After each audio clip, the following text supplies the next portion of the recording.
Alors les agriculteurs doivent faire face à des défis toujours plus nombreux. Les attentes des consommateurs et des citoyens sont variables, complexes et souvent contradictoires. Tout d'abord, au niveau de l'alimentation, on la recherche plus locale, plus typique, plus végétale, voire même totalement végétale.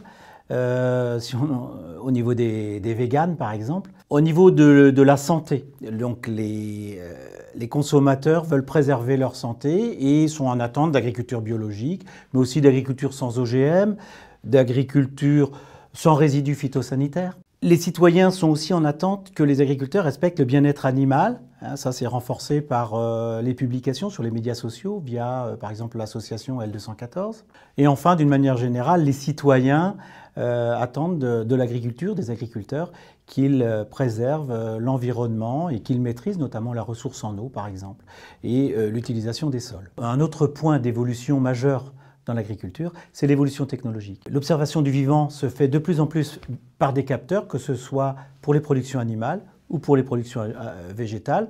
On voit des puces sur les animaux, mais aussi des capteurs sur les tracteurs et puis dans les champs. Donc le rapport au métier change aujourd'hui. Il s'agit de maîtriser l'ensemble de ces données pour prendre les bonnes décisions et via de l'intelligence artificielle ou des logiciels d'aide à la décision, de prendre des décisions. Un autre point majeur dans l'évolution de l'agriculture, c'est l'évolution des tailles des exploitations.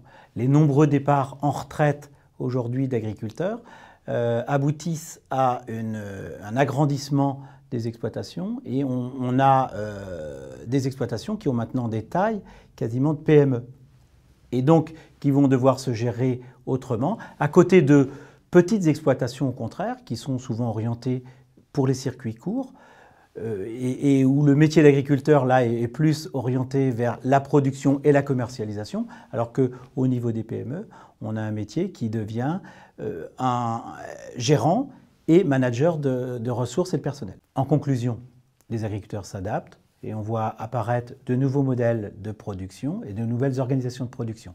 On voit l'optimisation de l'agriculture de précision par les objets connectés, d'une part, voire même de nouveaux modèles de production complètement plus autonomes, plus résilients, voire même agriculture biologique. Enfin, pour faire face à l'agrandissement des exploitations, on a de nouvelles organisations qui apparaissent avec séparation du capital et du travail, où ce n'est plus l'agriculteur qui est propriétaire de son exploitation, mais qui devient simplement gérant d'une entreprise de taille supérieure.